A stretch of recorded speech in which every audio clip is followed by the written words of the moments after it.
Apparently, the closest advisors to the governor out of Texas, Rick Perry, says that Perry is about 50-50 about whether or not to make a run for the White House, but that's before the Texas governor fired up conservatives at the Republican Leadership Conference over the weekend. Here's part of that.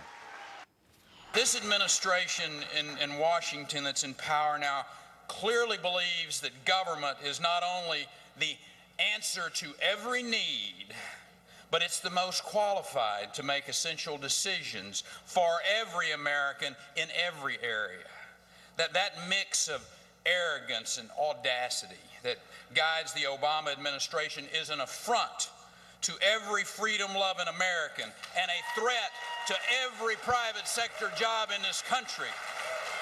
So is the governor speaking directly to Tea Partiers with comments like that? Mark Meckler is the co-founder and national coordinator of the Tea Party Favorites. How you doing, Mark, out there in Sacramento? And good morning to you.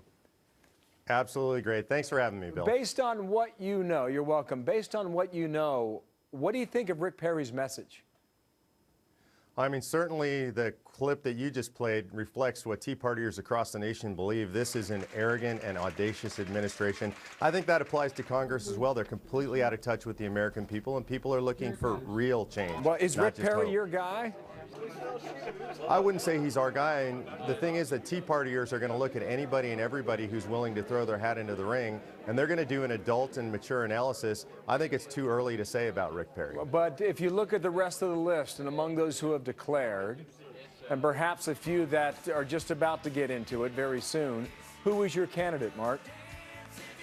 You know, we don't have a candidate. I'm speaking for an organization that represents over 3,500 Tea Parties across the nation, and they don't like us to say who the candidate is. They're looking at all the candidates. They're not ready to make a decision. They're going to look at records. They're going to take their time. Bill, we know what enthusiasm and excitement got us in the last election. He's sitting in the White House. Now folks are going to be reasoned. They're going to take their time, and they're going to choose the right person to lead the nation. What do you think of Mitt Romney? Yeah, I think Mitt has trouble with the Tea Party. This is an election that's going to be about principle, and by that I mean people who stick to their principles, who are consistent, and unfortunately Mitt hasn't done that. He's changed his positions at times, and he's taken on positions on global warming and energy efficiency, and obviously on healthcare reform that don't light up the Tea Party. What about Michelle Bachmann? She's head of the Tea Party caucus in the House. Does she come as close as anyone else?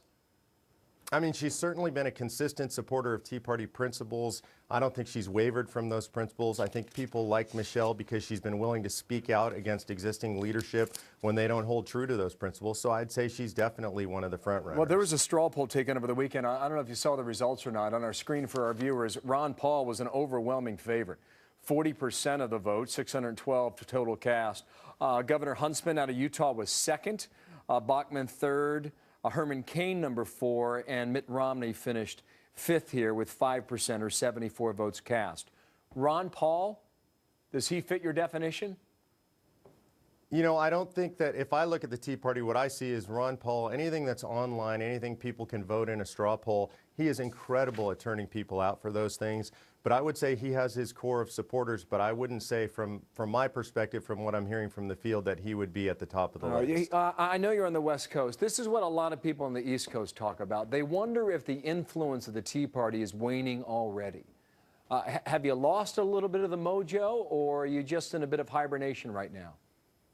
Well, number one, we hope that people continue to believe that because we like to lay low and then have the impact. But Bill, if you look at elections, if you look at politics, whether it's city council or county or state or national, the entire debate is being driven by the Tea Party agenda. So anybody thinks that Tea Party influence is waning, I continue to encourage them to believe that way, and we'll see them in 2012. All right, we'll also see, too, what happens on this debt ceiling, too, because I know where your position is on that. Mark, thank you. I look forward to speaking to you with again, okay? Mark Meckler. Thanks for having me, Bill. Tea Party Favorites, you are welcome live in Sacramento.